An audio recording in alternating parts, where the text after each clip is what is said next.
กำลังให้อาหารปลาเพื่อนพี่น้องด้วยหำเนาะให้ด้วยหำเป็นห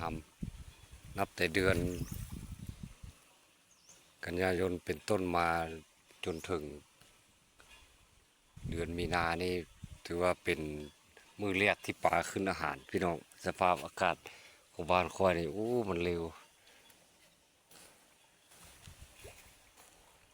โหดหายแท้ๆพี่น้องอากาศบ่มีมือสิแดดสิดีสิปกติเนาะ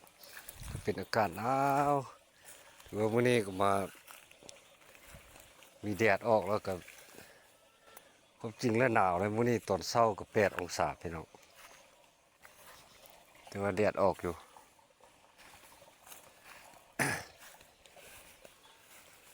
จะค่อยขึ้นกินอาหาร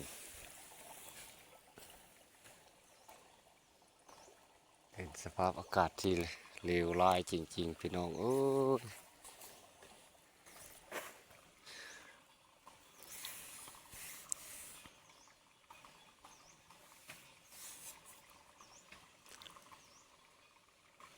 มันจะเป็นพวกปลานิลเนาะปลานิลขึ้นกินหำนี่พี่น้อง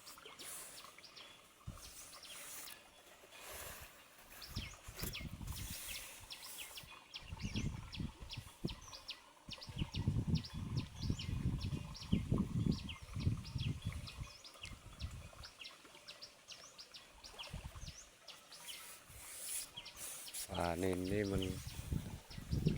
จะบ่ได้ผสมพันธุ์เนาะพี่น้องเนาะเพราะว่ามันผสมพันธุ์มันเองแล้วมันจะแพร่ขยายได้ดีปลานิลเนี่ย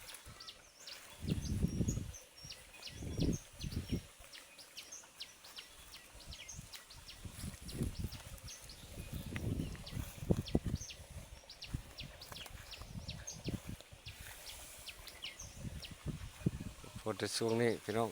จักหน้อยประมาณ